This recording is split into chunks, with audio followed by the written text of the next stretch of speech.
Evening, everybody. Thank you very much for making it to this live episode. We're going to be talking about canceled Bronco models and what this might mean for the long term.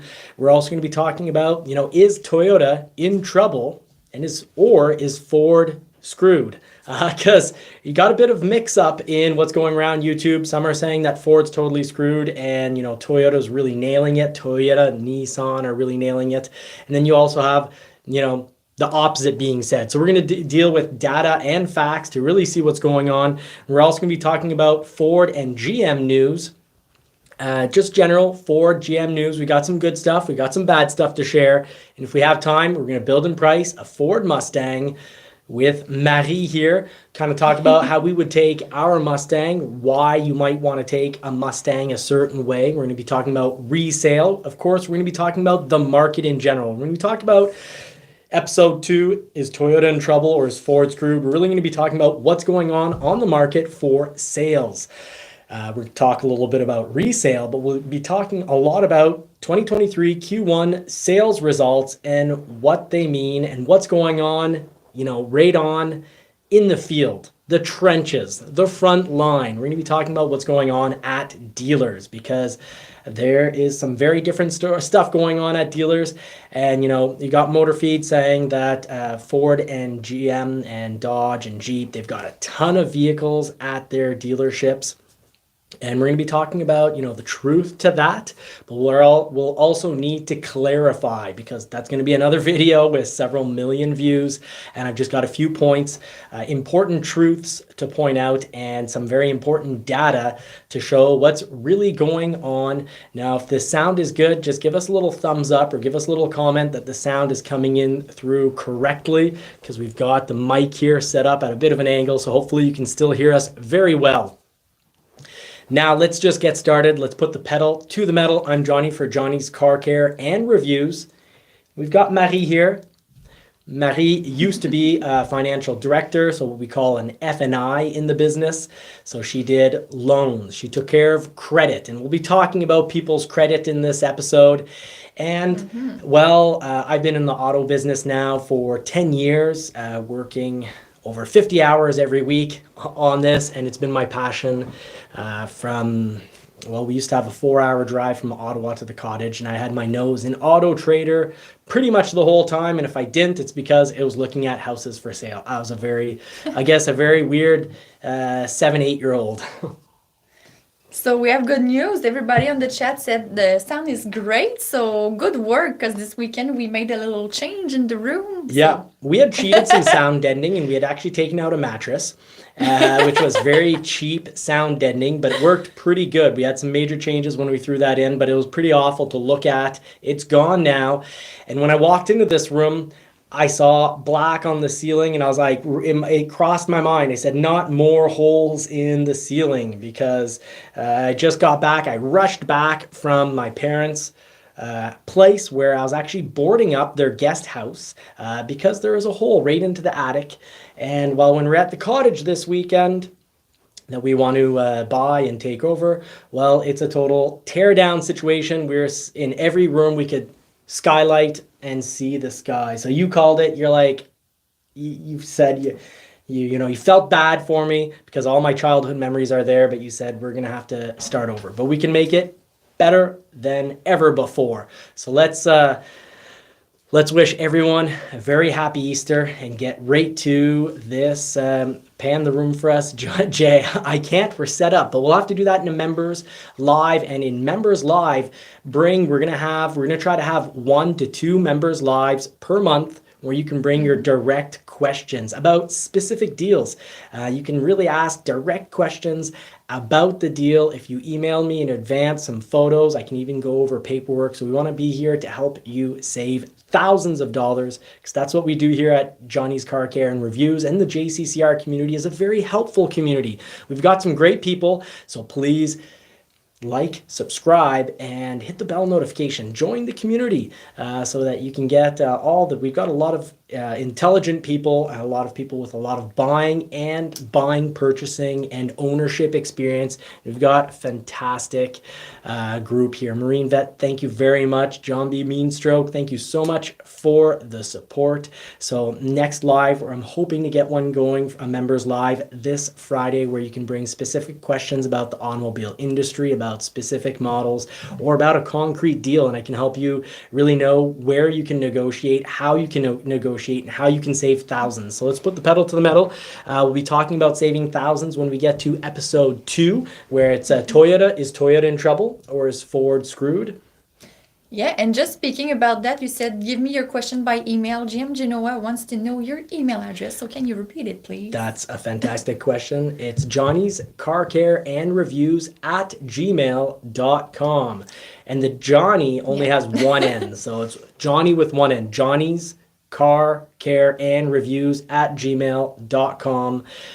And if you ever have any trouble with that, well, you can always drop them in the comment boxes, and I try to save those and bring them to the member lives, or you can just bring your questions right to the member lives as well. Perfect. Thank you. All right, so let's get this show started. So Bronco models, got some possible very bad news. Well, we have some immediate bad news for the Bronco and potentially some long-term bad news for the Bronco. So the Bronco Everglades is going to be balanced out for the rest of the 2023 year. The manual transmission is balanced out for the rest of the year.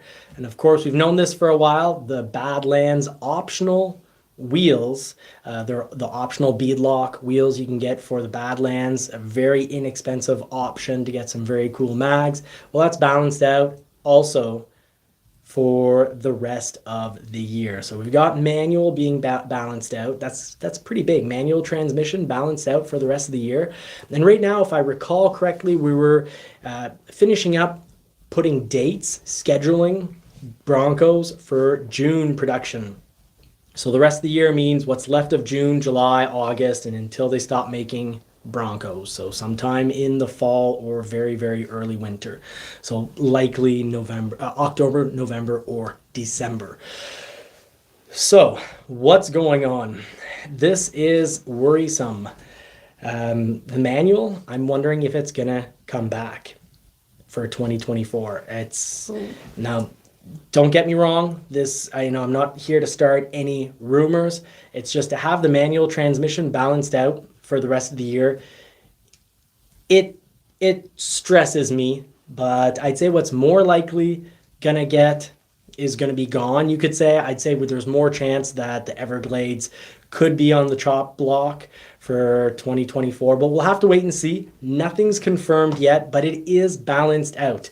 So don't order an Everglades, and if you already have an Everglades on order and you're not scheduled yet, it'd be a small miracle if you were to get scheduled. Now, the base model Bronco is also balanced out for the rest of the year. So the base model Bronco balanced out for the rest of the year, and you can see it on the website. You know, there's a bit of a warning basically saying don't order the base Bronco.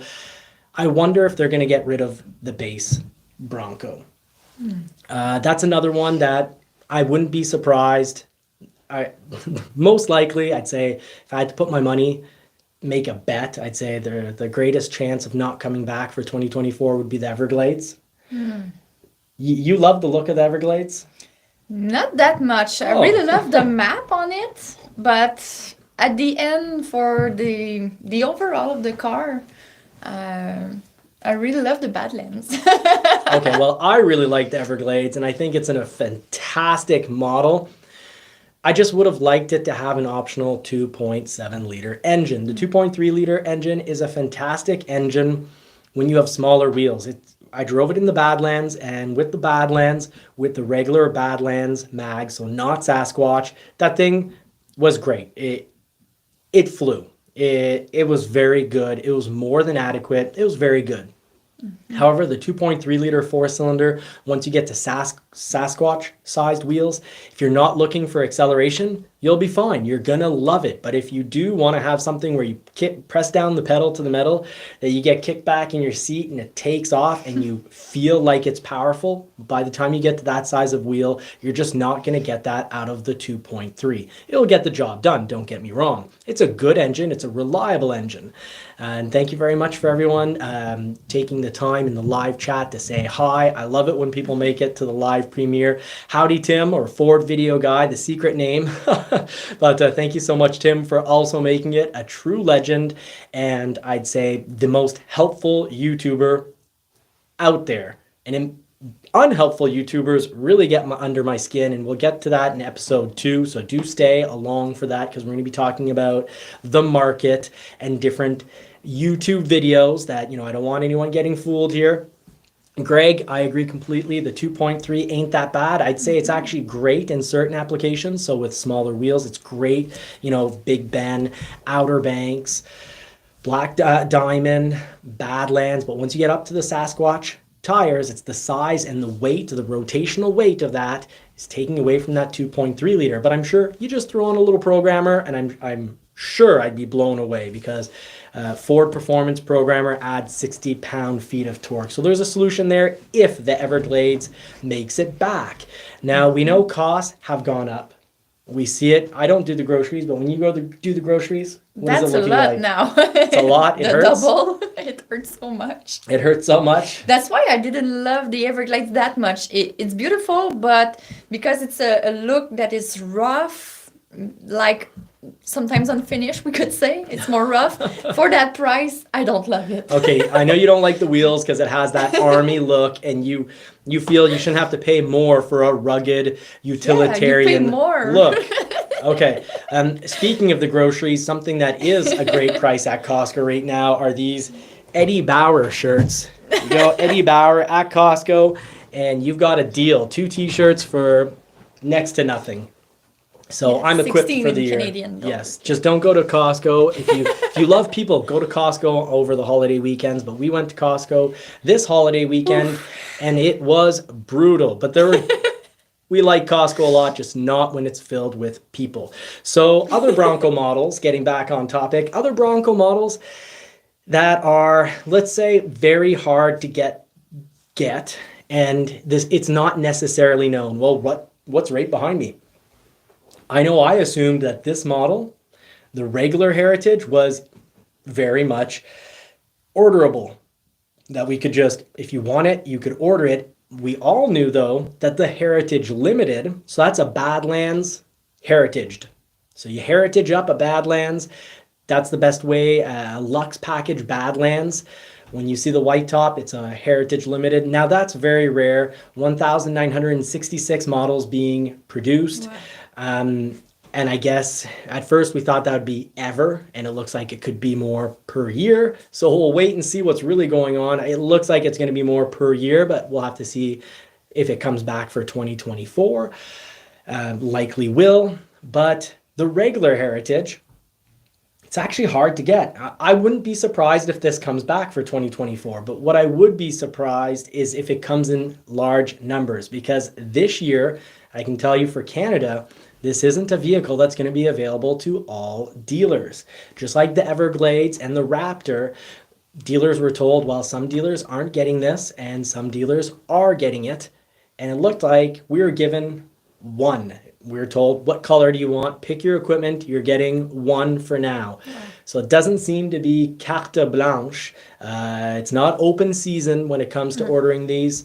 So if you do find one, my dealership, the one that they're getting, they sold at MSRP. So someone's in luck because they're getting what's probably going to be a rare model at MSRP. And the Everglades is a rare model, and it also sold at MSRP, which is slowly we're moving into episode 2, talking about the market over MSRP, under MSRP, what deals are there to be had, is Toyota in trouble, is Ford screwed?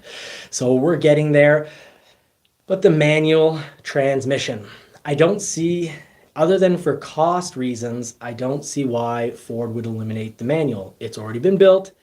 It hasn't been around for so long that 6 or 7 speed when you consider the crawl gear. It hasn't been it hasn't been around for so long that it needs to be changed. So why would Ford possibly drop it? The only reason I would ever think that maybe there's a bit of a chance is because it's balanced out for the rest of the year, which seems odd to me.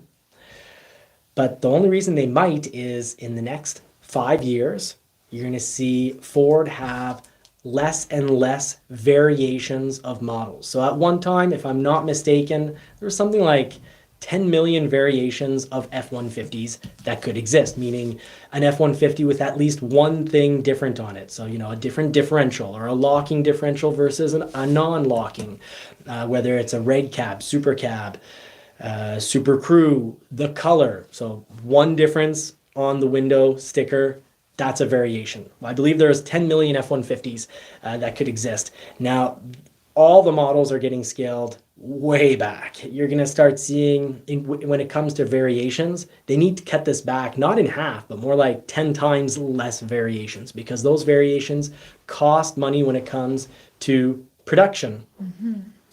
So that's going to be something that you're going to start seeing when you go shopping in inventory at Ford dealers.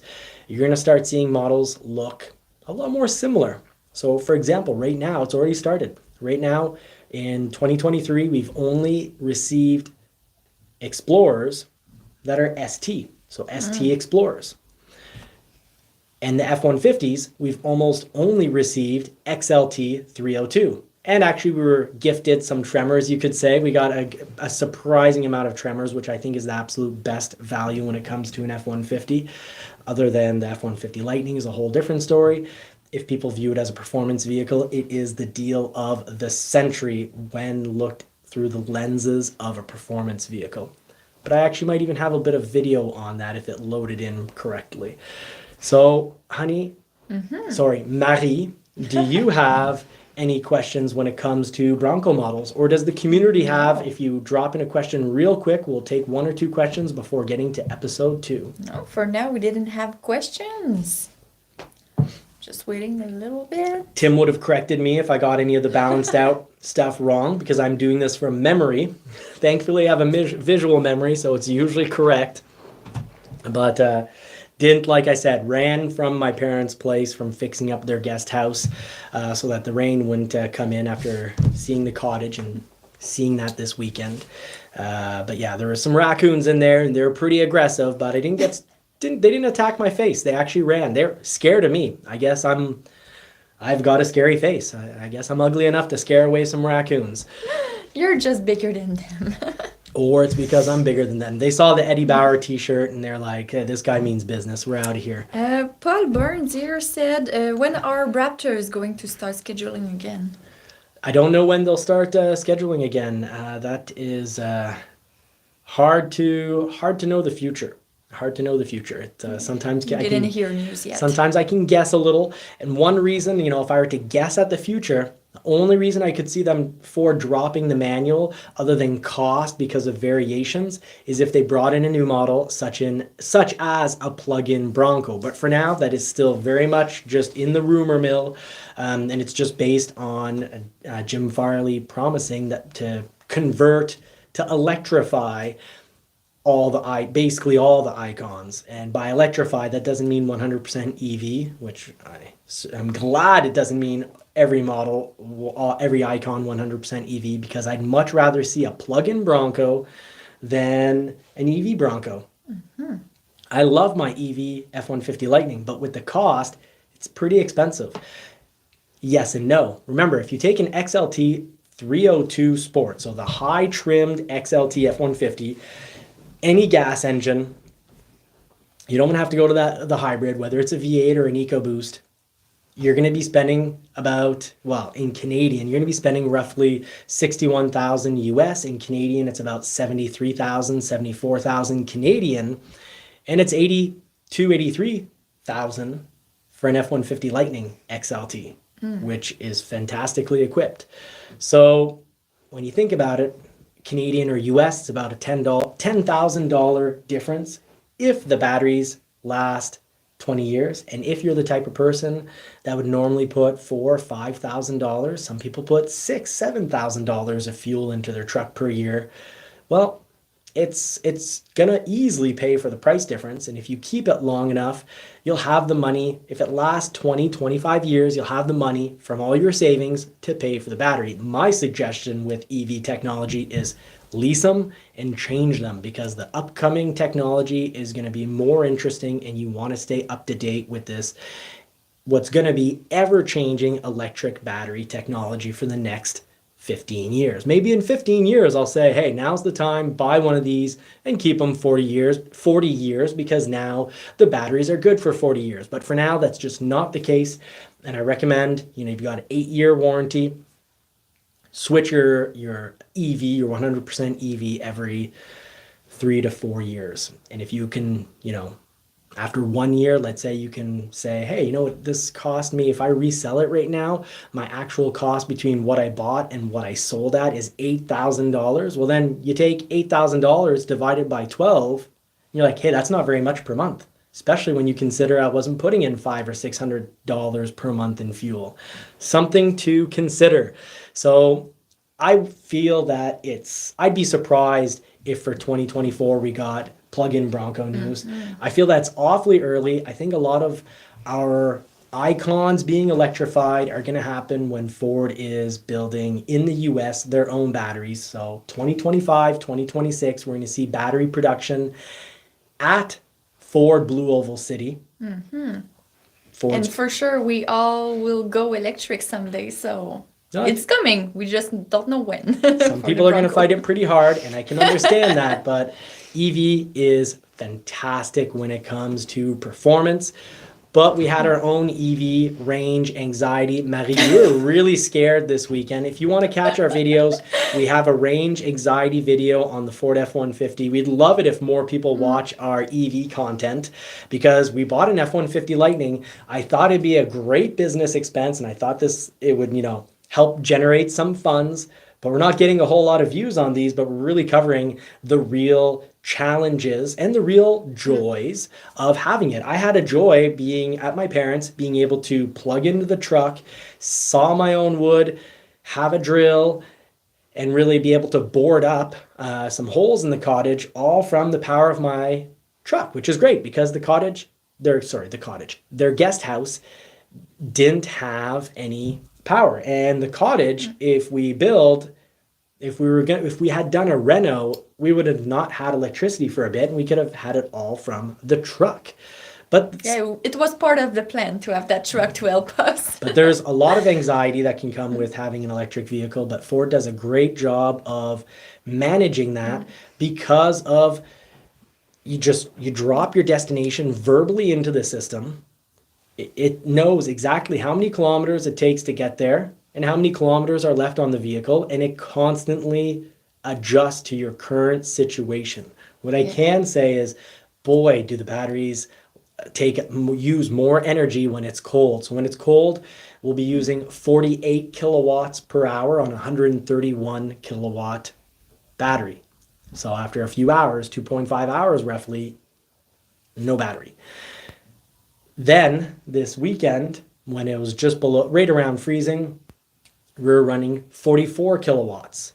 And now today, it's pretty warm. It's about 70 degrees, 16 degrees Celsius. I think that's about 70 degrees Fahrenheit. Too bad M. Peugeot isn't here to do calculations to help us out. We haven't seen him in a while. I think he's watching maybe in a rerun. But at that temperature, today, it was actually pretty impressive. On the highway, I was doing 35 kilowatts. Wow. That's a big difference from the other day. Yes, but off the highway, it's incredible. Only 25 kilowatts per hour. So you can imagine 25 kilowatts on a 131 kilowatt battery. You've got about, roughly a little over 5 hours of drivability out of the vehicle when you stick around the 35 to 50 mile per hour range. So incredible at that speed. And you know what? I saw often in the chat in the last few weeks that people said the future is with the hybrid, because with the hybrid you will never have that range anxiety. No, that's And right. yeah, after what happened this weekend, and we're like, will we arrive at home at time? I really appreciate my hybrid since then. It's like, yeah, it's easy. I have gas just in case. So and I never had to plug the car, so that's perfect for me. I don't love to stay outside when it's cold, so plugging stuff, I prefer to run into the house. So, yeah. You have gas? You see the problem here? This is people. This is why we can't call What's the problem? a gas station, because people will say, "I have gas." That means you're gonna. Oh, that kind of gas. Yeah, that means you're gonna Fuel? fart. Fuel. Fuel. Or petrol. Because in French we say Gas gas. is an air. Sorry, in French we always speak about gas. Yeah. So. But if it would be the fuel, it will be easier and cost less. Well, you can actually make fuel from manure. There's a process. But anyways, that's looking at that when we were on the farm. You could actually have your whole manure pile creating gases and turning that into electricity. But that's a different story for a different day. Today, we're talking about, now we've concluded episode 1, Bronco models. So a bit of future rumor talk, a bit of concerning, balanced out info, meaning they're not scheduling any for the rest of the year. Mind you, very oddly, I had a base model schedule the 13th of March. It did not show up into the system until I tried to actually put in a changed order for a Big Ben. And now it's that was around the 25th, 26th. So oddly, the system went back and said, "Oh no, we posted it since the 13th," but not the case. I had been checking the internal system. So now we're going to talk about episode 2. Is Toyota in trouble, or is Ford screwed? And when I say Ford, I mean all the Americans: Ford, GM, Dodge, and Jeep. And Toyota in trouble, or is Toyota doing great? Let's also talk about, is Nissan doing great? So let's talk trucks now. I like trucks quite a bit. I've owned a lot of trucks. Just this year, it's 2023, and I've already currently still own one truck, but I've already owned 2 F-150s, 2019 Ford F-150 Raptor and the F-150 Lightning. So I like trucks. I've had Rangers, the old model, and I look forward to the new model Ranger. It looks great, the new model Ranger. But is Toyota in trouble, or is Toyota just doing great? If you listen to Motor Feed went on just recently, I believe today, posted a video. It's going to be a 3-4 million view video, and there's a lot of good that gets said, and there's also some stuff that I find troubling.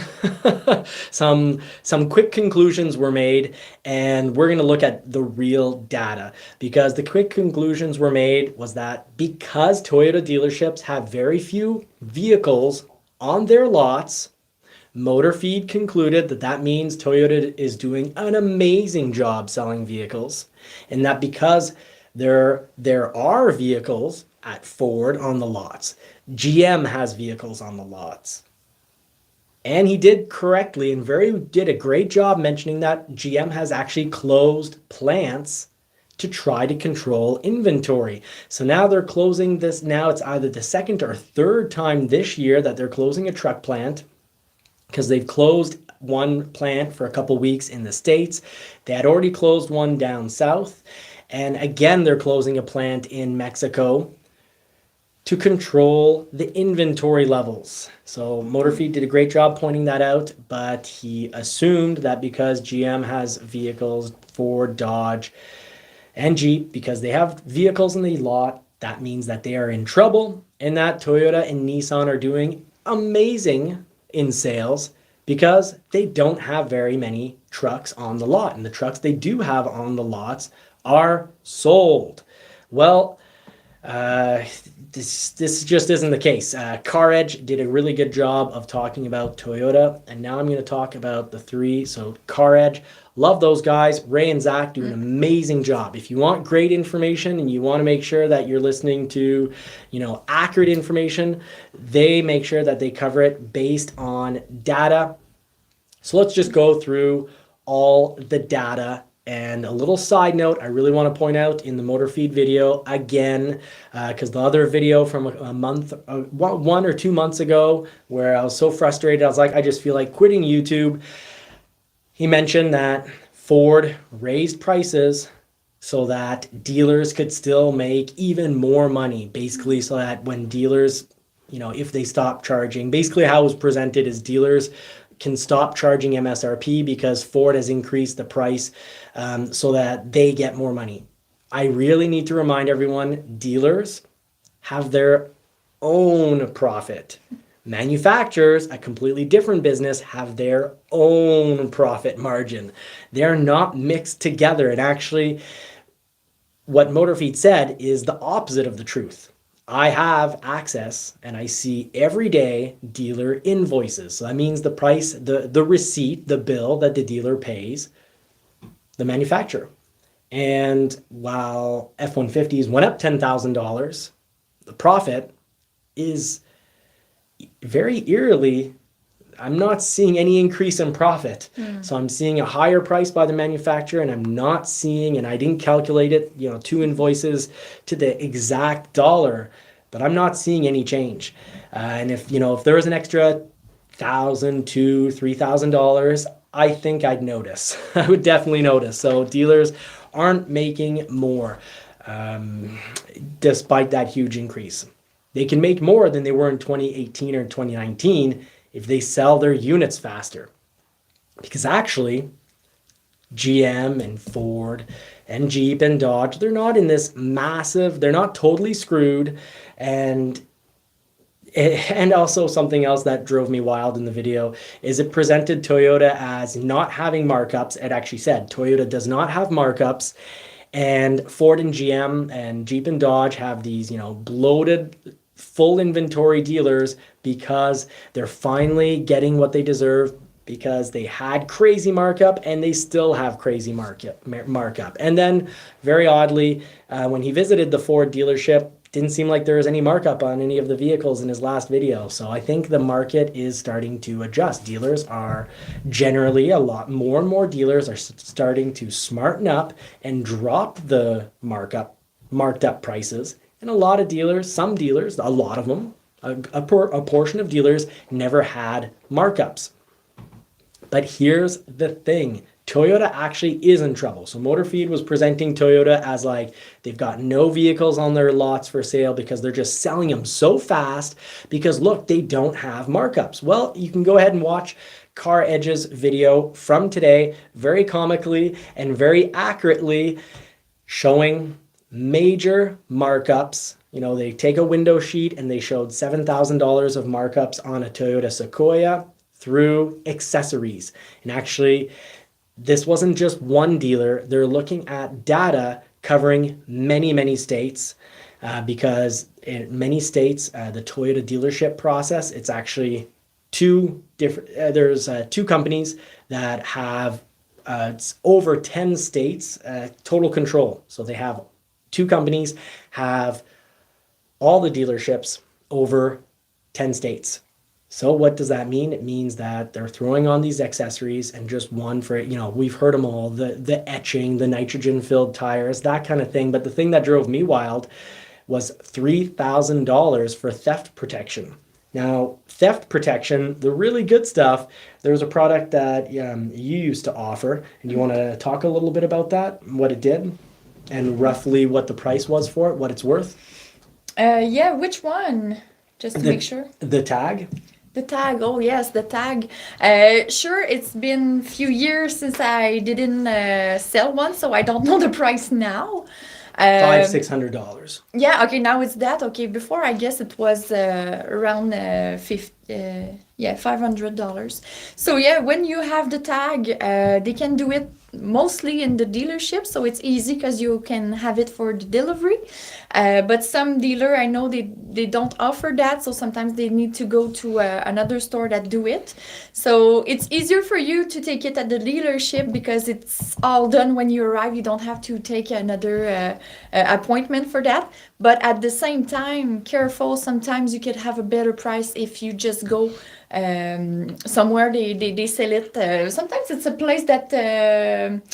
Yeah, that's a specific company, and it's only because they bought such incredible volume that they have a different cost than dealerships.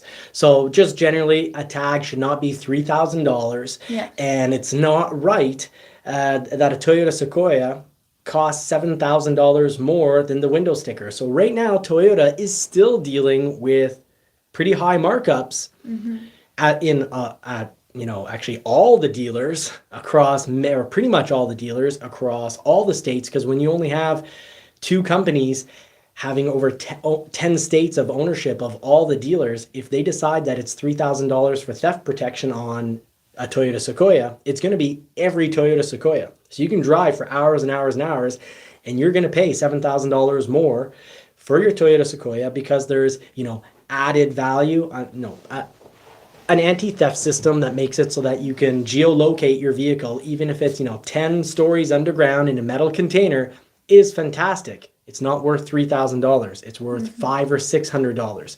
Paint protection at $2,000. No, you can't have paint protection that's spray on for $2,000. That's just not right. It's completely exploiting the clients. So it's very funny. Car Edge, one of my favorite YouTube channels today, same day as Motorfeed, is saying, hey, Toyota is in trouble. They have no control on a whole lot of their dealers. We're talking about all dealers at over 10 states, and they got a lot of emails from their community saying, hey, I'm in this state. It's not one of those two major corps that own all the Toyota dealerships, but nonetheless, in my area, the Toyotas are overmarked. And actually, the Toyota dealership in our area is having, the truth behind this is Toyota's having trouble getting vehicles on the lot. They're still having trouble getting vehicles delivered. So they're basically, how I view it is, where they are right now is exactly where Ford and GM were 8 months ago, 9 months ago. So 8-9 months ago, Ford and GM were just struggling and couldn't even get all the trucks they needed to the customers that had ordered. Now at Ford, most dealerships will have delivered all the F-150s that they need to their clients. So they now get inventory, and that's why they have inventory, because they're being sent inventory, because their wait list, their order list has, everyone's been served. And once everyone's been served who is in the wait line, well, then you get inventory. And Toyota just isn't there yet. So I'm curious what Tim wrote. Tim, just a Has moment. it popped up on your screen yet? No. It's been a long time since you wrote. Okay, well, it just popped up on my screen here. What popped up is that one. So Outsider Reviews ask, what are your thoughts on those ceramic coating and perhaps other adds-on? I heard unless you're buying a performance car, it's not really worth it. Okay, well, I think a ceramic coat. Okay, so yeah, now that's coming up. I think a ceramic coat is worth it on all vehicles, and I think it should always be a choice of the client. It shouldn't just be thrown on the vehicle and you have no choice and you pay whatever price is listed on it. So that is a great question. I love ceramic coats. I think they're very much worth it depending on the price. Now you can always ceramic coat yourself. I would only ever do it with the detailer, because the detailer, the only major issue you might have is if you get the wrong type and you put it on in the sun, you might have streaks that you cannot get out, and it's not going to wash out until maybe many months later. I've spent 4 hours trying to get streaks out because I applied it to paint that was too hot. It had been in the sun. I parked it in the shade. I applied it right away and it got caked on. And that was an That's a good awful advice. experience. Now, if you're going with the ceramic coat, which instead of spraying on, you kind of put it in a sponge and you apply it on, you can make a lot of major mistakes with that. And I would definitely let the dealer handle that. Now, if I'm paying for a ceramic coat detailer, that's a spray, I'd be willing to pay a dealer a couple $100 for that. I think that's very much worth it. If it's the applied model where you soak a sponge and you apply it, then that I could handle paying $1,000 for it, because it's something, if it's, if it's the one that they guarantee for either 5 or 10 years, it's not just for performance cars, because it makes your vehicle get washed. It makes washing your vehicle a breeze. No longer do you need contact. You can just pressure wash your car, and 95% to 98% of the dirt and grime will just slide right off, because the ceramic coat is very slippery. It's non-adhesive. It's very slippery. So you'll just blow away the dirt and the grime. Am I wrong if I say that some people put it in the windows too? Yes, you 'Cause can it's put it. slippery? I put that on everything. Just, it stays, if Everything. it can stay on your car for 8, 9, 10 months, it's probably not great for your system. So wear gloves, folks, and don't breathe it in. You don't want that Careful. gluing into your lungs, so wear a mask. That's what I suggest. Yeah, it smells good, but not everything that smells good is good for you. So And try to not sniff it too hard. yeah, try not We to never sniff know. it too hard, folks. So let's get back to Toyota in trouble. Yes, this is what's going on in the market. This is the real news, the data. GM is halting production at the Ramos Arizpe plant in April. They're saying that it's all about retooling to bring in more electric vehicle production at that plant, because in the near future, in 2024, they're going to be exclusively producing GM EVs by 2024 at that plant. So they're, taking some downtime, shutting it down to help convert so that they can build more electric vehicles. But, coincidentally, this will help them with their inventory, somewhat of a problem, because 2 other times this year, they've closed down the truck plants in order to control inventory on their trucks. Now, I can understand that's frustrating. It's okay if inventories get a little high and they need to throw deals out. In the construction, actually, not just the construction industry, but the entire supplies industry, a lot of companies are starting to get a glut, an inventory glut. They're getting to the point where, and I actually really like it, Meet Kevin on YouTube talks about the economy and whatnot. He used the example of a farmer's silo. I'm not the only one that talks about farms. So he talked about a farmer's silo. And he said, when we're in, the whole COVID pandemic, the silos were empty, and there was people waiting for grain. So yeah, things get really expensive. But now those silos are full, and farmers have to decide, do I build another silo or warehouse? Do I build or rent out another warehouse for my extra supply, my glut of supply? Or do I put it on discount? So finally, some stuff in construction, some prices, looks like construction prices and overall consumer products are going to become, less affected, you could say, by inflation.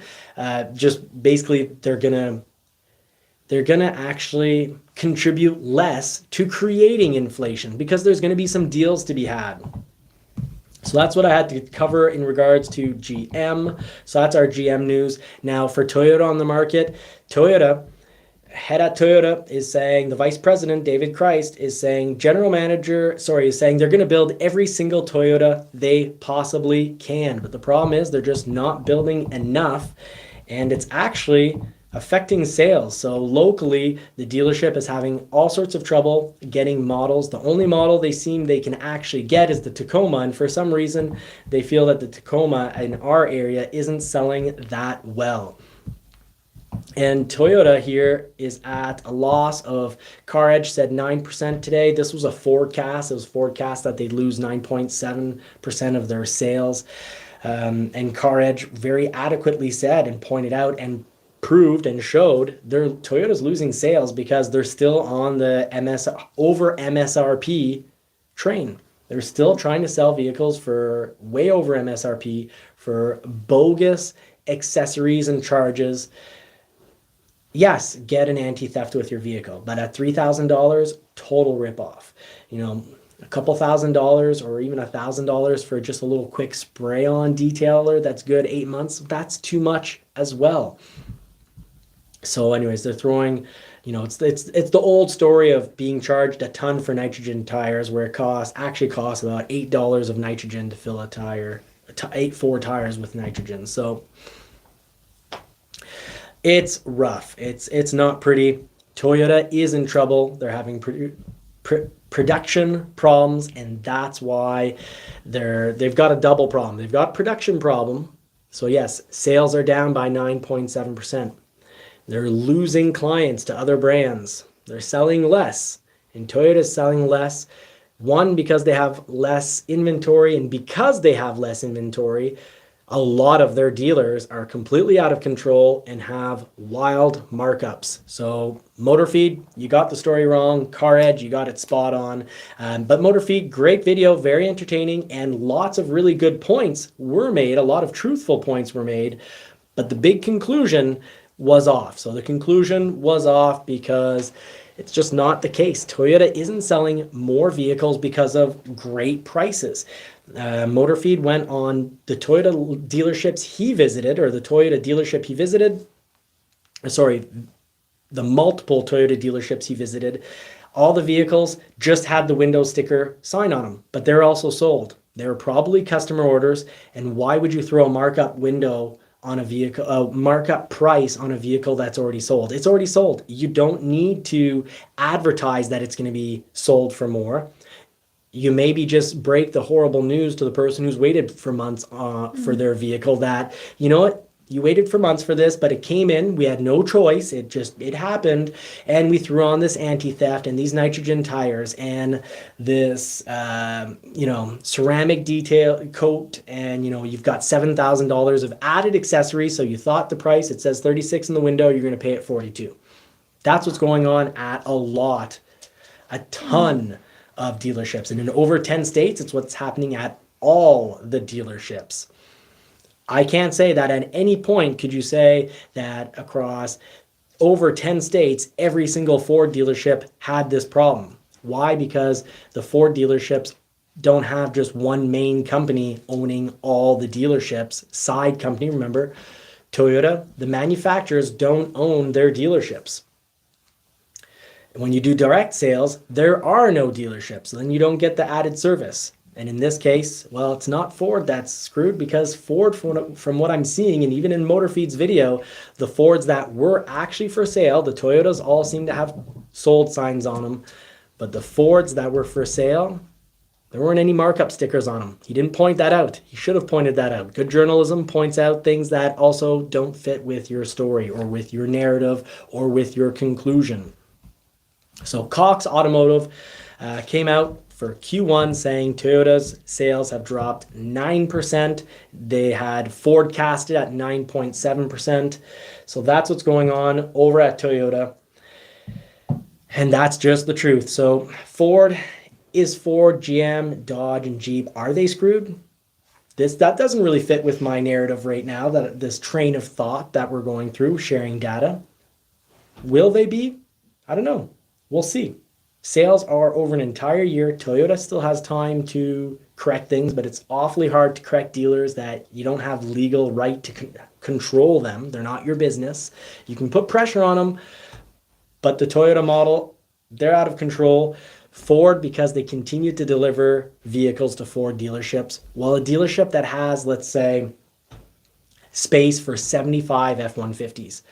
When they start to have 50 F-150s on the lot, what happens? They start to get nervous. They say, ooh, we're starting to run out of space. More space costs money. The silo's going to be full. Do we buy another silo, another warehouse, another parking lot, or do we lower our price? Well, the prices did lower a lot at Ford dealerships. A lot of Ford dealerships have stopped charging MSRP, and a lot also didn't ever charge MSRP. So that's the story for Ford. Now we can see here, Ford was forecast to actually, what do we see here? A slight increase. General Motors an increase, and actually General Motors actually had a very good Q1. So that's the real story. We go down to Nissan. Nissan had a bit of an increase, not much, 1.2% increase. Ford 11.3% increase. So let's just zoom in here.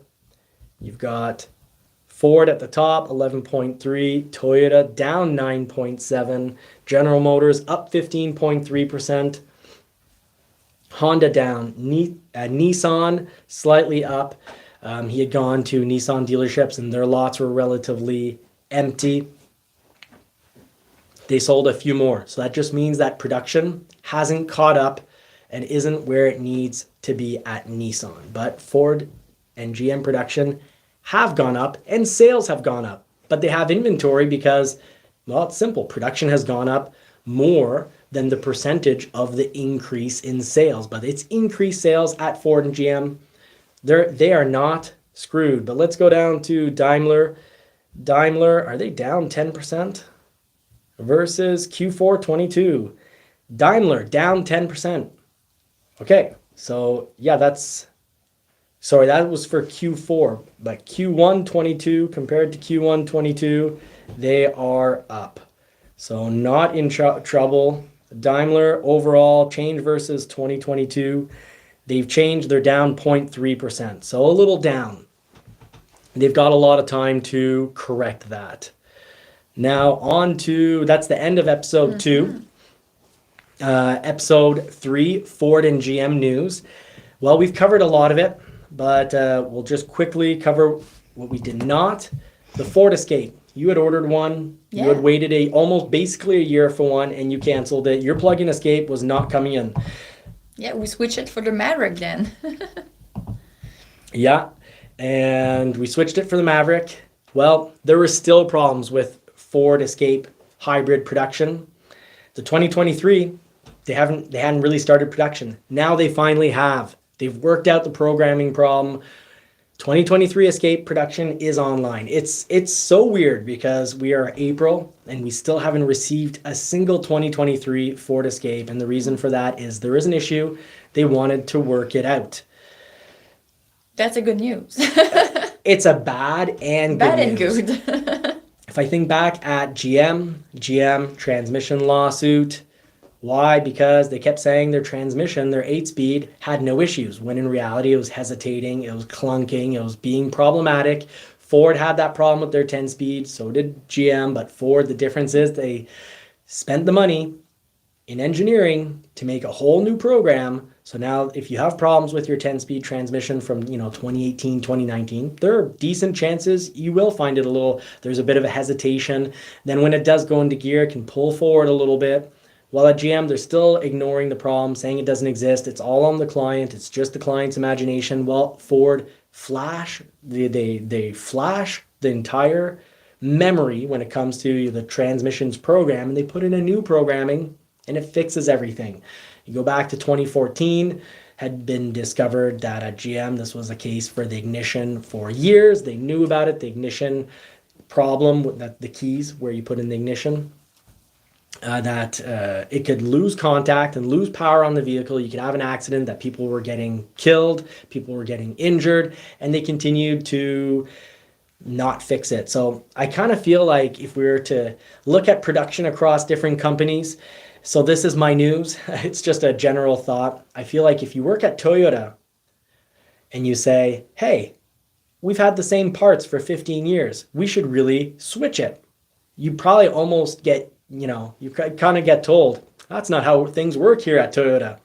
If it works, we don't change it. But it works. Toyota, they're very reliable. They work, but they've got old tech. They rarely change their mechanical parts. They rarely change their tech. It takes them forever to do so. And at GM, I feel if you say, hey, we've got a part here that's causing accidents, we've got a part here that's breaking, you probably also get told, no, we're not spending money on that. That's just how things work here at GM. And at Ford, if the same thing happens and, hey, we've got something to fix here, we should change this. It's not working as well as it should. Well, Ford does change it. And very often, they change it so often that they're the king of recalls. They're constantly trying to make sure that the product is at a high level. That's why Fords cost a lot. Toyotas cost a lot because they're just very reliable. You have very few recalls because, well, they rarely ever change anything, but it works. And they keep it for a long time. And then my joke for the day is at Dodge, I think the common is that it doesn't work and they also keep it for a really long time. The 5.7 liter V8 isn't all that reliable. It's decent, but it's not perfect. And they've had it around forever. Same thing for their transmission. Bad transmission, not great reliability, but they just keep it around. So that's what's going on for GM news. Well, GM news is that they are closing plants to control inventory 2 times. And the most recent one, they're saying it's not to control inventory, it's to convert the plant to more electric production. That plant in Mexico. I'm sorry, the dog is eating extra filming bowls, and we don't want that knocking over our film. So GM, they've got a plant closure. Again, it's the 3rd one. 2 plant closures to control truck inventory, and the recent plant closure is about, according to them, creating more electric vehicles. So that's what's going on. Ford Escape, finally, 2023 Ford Escape production is going to be up and running. So we can finally get some 23 Escapes before you start expecting to maybe see some 24s get produced. Now, what do you think about, we're going to do a quick little episode 4, where we're going to talk about some EV experiences, and then we'll get to build and price of a Mustang if we have time. If not, we'll save it. Actually, looking at the time, we're going to save that for another. Next week, we're going to do a build and price of the Mustang. For this week, yeah, range anxiety. We had some, and you've really got to connect your Ford Pass. You really need to connect your vehicle with the Wi-Fi to your home because the over-the-air updates are fantastic. I went from really not liking Blue Cruise, from thinking it's really quite bad to feeling it was great. We drove to the cottage. We drove back from the cottage. It was amazing. Now, Ford, I think I'm due for another upgrade because today the Blue Cruise was back to really getting on my nerves. It actually was acting a lot like a cat. A cat, if you don't give them exactly what they want, they might slap you in the face. And today, the Ford F-150 Lightning kind of gave me a bit of a slap in the face.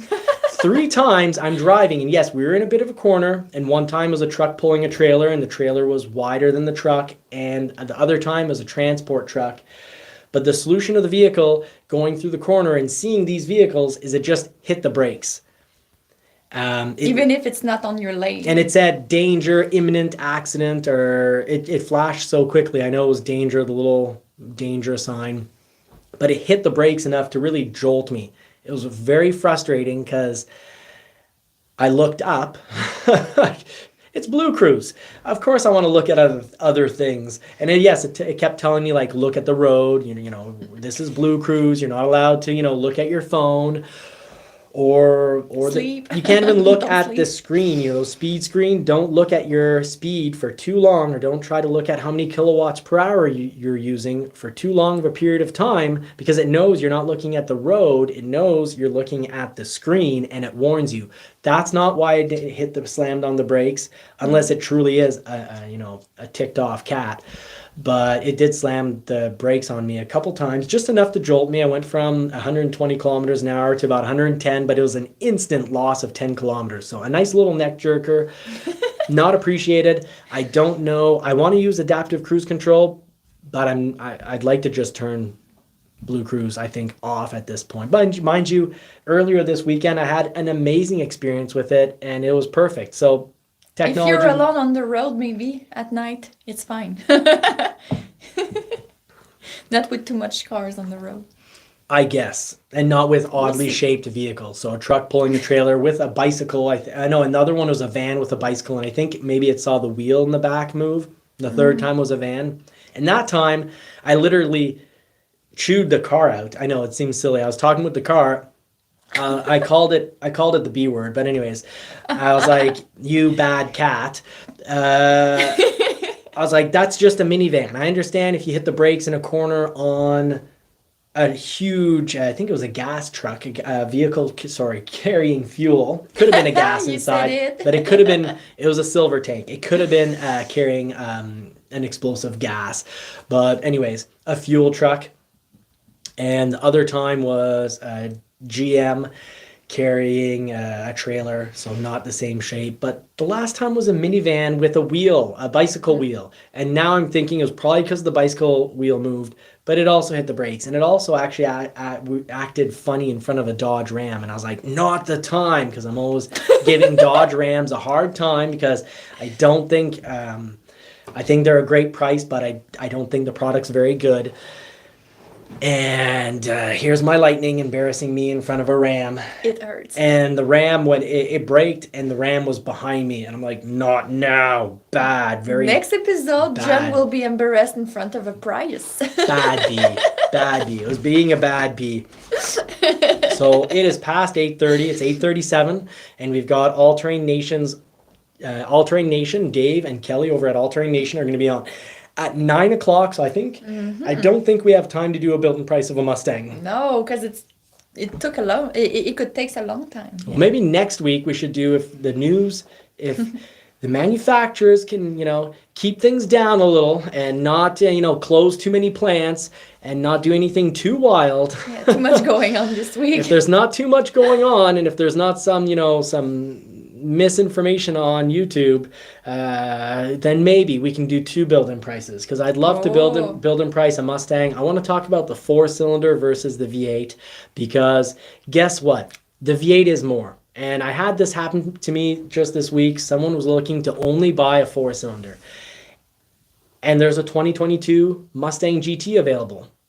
Yes, it was $10,000 more than they wanted to pay. But you would say But it's the more interest, miles per gallon too. no, yes. The interest, yes, that's so true. The interest rate was like 2% better. So of the actual $10,000 difference, there's probably only about $5,000 difference because of the interest rate. And more miles per gallon.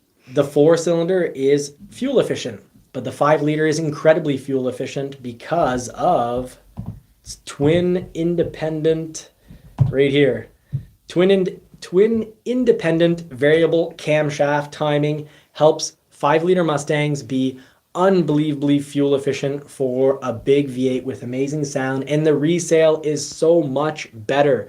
So it hurts my heart when someone says I can't afford the GT, but I can afford a premium convertible 4-cylinder. It's a great engine, and it flies in the Mustang. The Mustang is light enough that the 2.3 liter with the 10-speed is incredible, super smooth, great driving experience. I owned a 2016, but I lost money when I resold the 2016. Yes, I sold it after 3-4 months because my ego made it that I just couldn't handle not owning a GT. But even if I would have sold it 3-4 years later, I would have been, you look at a 4-year-old Mustang GT convertible, and the price is almost what it was when it was new. That's not the case for the EcoBoost.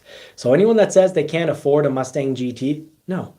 Afford is all about how much you buy versus how much you sell. So if, in Canadian, well, look, we spent 59,000 Canadian on our Mustang, and it's worth about 60,000 right now, a year later. So, and that's more. That's a good choice.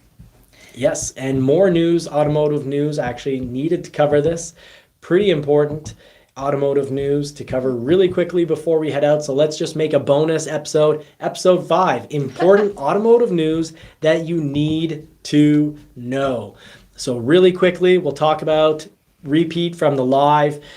Toyota numbers are down for Q1, way down. They've lost 9% to other manufacturers. And why have they lost 9%? They've lost 9% because a lot of their dealers are still having bogus fees, way over markup. So they're charging over MSRP for bogus fees. That's why Toyota sales are down. And inventory. Dealers are having trouble to get enough inventory because production is not up to spec yet. It's not good enough, but GM and Ford had very good Q1. Very good Q1 results, sales results for Ford and GM. So you can check that out on also good sales results for Honda. So you can check that out at Cox Automotive if you want to look at all the manufacturers. But more important news that needs to be covered right here. You're an F&I, so this is news for you that you're going to like. Auto credit availability shifted in March. So guess what? It's easier to get a loan in March right now. It was easier to get a loan in March, and it's also probably going to be easier to get a loan in April compared to last February. So last December, January, and February, rules were starting to get a little strict when it comes to getting a loan. And now it's easier. But if you are getting a loan, make sure you don't get a loan with bogus charges. So let's say Toyota dealerships, we've got over 10 states being controlled by just 2 companies. So all the dealers being controlled, Toyota dealerships being controlled by 1 of 2 companies in over 10 states. So guess what? They've got basically a monopoly. What do? They add on these added fees. Well, the real problem with paying an extra $7,000 for your Toyota is when you go to resell it, you're not getting that back. If they charged you $2,000, $3,000, let's say $3,000 for theft protection, you're never going to get that back when it comes to resale. That's $3,000 thrown away. So if you want to change the vehicle in 4 years, you're never going to see that money back. All the accessories generally don't add any value, any resale value to the vehicle. You might appreciate the vehicle more, That's true. but when you modify a vehicle, generally, you're not seeing that cash back. And when a dealer adds accessories, generally, you're not seeing that cash back. Now, if it was your choice, great. Some accessories are great. Theft protection at $500-$600 is great. We talked about that at depth in the live, but you do not want to be paying over MSRP for a vehicle right now. There's no need for it. It's not where we are. Now, sales, we're generally good across the market, but we're not in the type of market where there is such a huge lack of available vehicles that it makes sense paying more. You shouldn't have to pay more because generally there are enough vehicles. Toyota, not quite enough vehicles, and that's why their dealers' lots are low. The dealer lots that do have Toyotas for sale, it's because they want an extra $7,000 for them. Easier to get a loan, but just because it's easier to get a loan, meaning more loose criteria, often it means you can refinance. You can finance more of an amount above the MSRP. MSRP is that price in the window of the vehicle. You can generally now sell for more. You can finance for a larger amount above what should be the actual price of the vehicle. But just because you can finance it doesn't mean it should. And one of the community members in the comments section did an amazing job this week of sending me an example of how if he had not looked at the contract of his vehicle, the monthly made sense, but had he not looked at the contract, he wouldn't have seen the extra $5,000 that was just slid in. Just slided it right in, and they're hoping they'd slide right in for the home base. That is happening on the automobile market right now. Some dealers will try to throw in $5,000 in hidden fees. In Quebec, it's illegal to have hidden fees. You need to have a listed fee, so you need to make up an excuse for it, like $5,000 nitrogen tires or whatever. Don't get fooled. Don't be fooled by this. Check out your contract and make sure there aren't ridiculous hidden fees added to your vehicle, because when you go to sell it, you'll never get that back. Also in automotive news right now, used vehicles have risen again. So funny. YouTube seemed to be saying that prices would absolutely crash, and prices were supposed to crash, at the end of 2022, and then they're supposed to crash beginning Q1 of 2023. Now we're in Q2, and Q1 March prices, the end of Q1, the last month of Q1, used prices have gone up by 8.6%. I think right now is a very good time to sell your vehicle. And if you buy at MSRP, it actually is it's a decent time to buy, pretty decent time. However, I would definitely plan on trading in my vehicle when interest rates are lower in a couple of years. Hopefully they're going to be lower in a couple of years, significantly lower in a couple of years. Then you can always trade in your vehicle. But I do suspect 2023 models, whether it's Ford, GM, Dodge, Toyota, if there's 2023 models still on the lot in November, December, I suspect to see low interest rates on remaining 2023 models on lots, on dealer lots this November and December. Mind you, the vehicle itself is worth less. So I suspect the MSRP, you'll be paying a very similar price. Maybe MSRP will have gone up a little bit from what we are right now, beginning of April, come December. So maybe the MSRP is going to be a little higher. But if it's a remaining model, let's say it was built in September, you're going to get it at a better interest rate. Maybe the MSRP has gone up by $1,000 or $2,000, but if it saves you 2%, that's something to consider. But it's not a bad time to buy a vehicle right now. Just make sure you do not pay over MSRP and make sure you do not pay any bogus charges. Electric vehicle sales are skyrocketing, 32% across the market. And at Ford, I think they've gone up something like 150%. Ford is doing a great job of selling electric vehicles.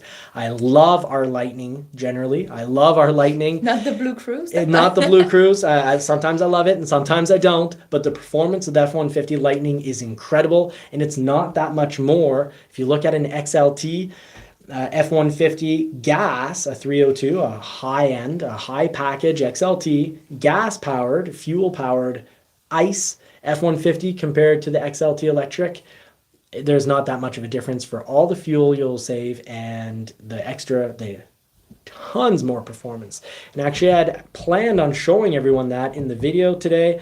I was actually just enjoying filming, driving through the mountains. And my mountain drive today was incredible with, what do we have here? Just an incredible drive with the Lightning because it feels like you're driving a sports car. It's just so comfortable. Originally, Grand Tours, if you think about what is a Grand Tour, Porsche, Aston Martin, Rolls-Royce, Bentleys, they're all made with this idea that very wealthy people, young wealthy people will, visit all through Europe. And that's sort of your gentleman's education. Originally, they did it in horse carriages and they'd go across Europe and they'd see Europe, they'd be educated, they'd become, it helped them have, I guess, extra class and knowledge. And these, when cars came on the market, it was all about, how comfortable is the suspension and how much space do you have for your luggage when you're going across Europe. Well, the F-150 Lightning, I'd say, is one of the best vehicles you could be going across Europe. Currently not for sale in Europe, but if it was, I'd pick that. It's incredible. And when the temperature is decent, Quebec, not so, but in Europe, they have much better weather than us.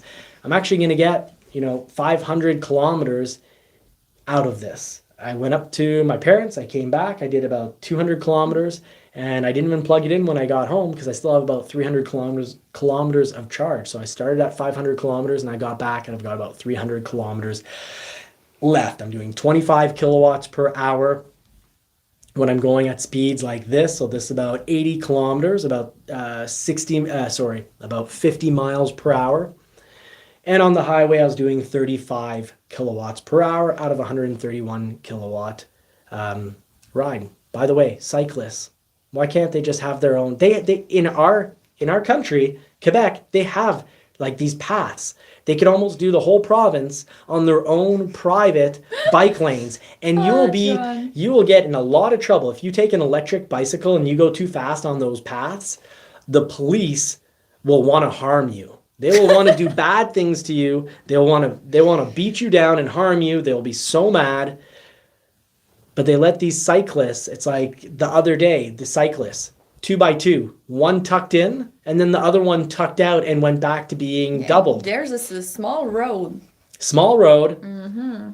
Right now, it That's doesn't dangerous. look like I'm going fast, but the F-150 Lightning on this very, very bumpy road is unbelievably comfortable. You see the cracks and the holes in the road. Unbelievably comfortable.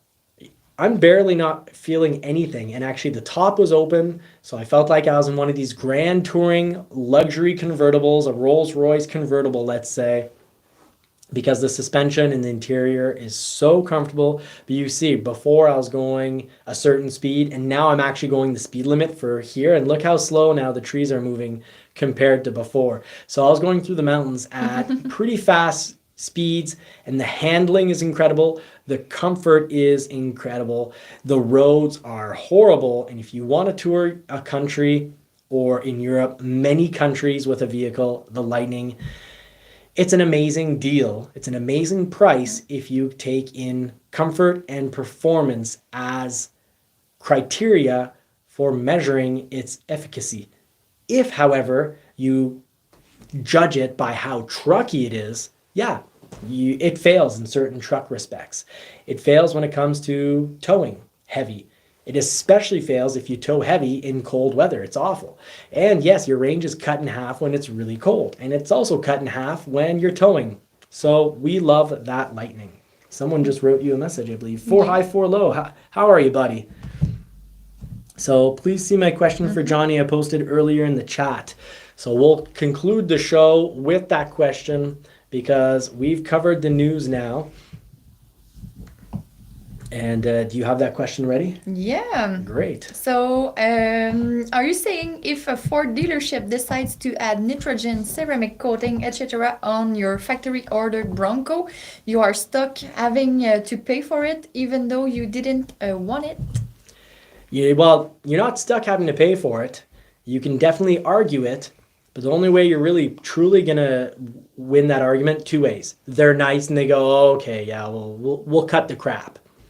Or if you have original signed order sheet and more importantly, a signed lease or purchase offer. So that's like a little mini contract. If it has your signature and their signature on it and you have a copy and they didn't in advance talk about any of these products, they can't force it onto you once your vehicle shows up. Because what a lot of dealers are doing, and it's not just Ford, a lot of manufacturers, different manufacturers at different dealers, the vehicle shows up.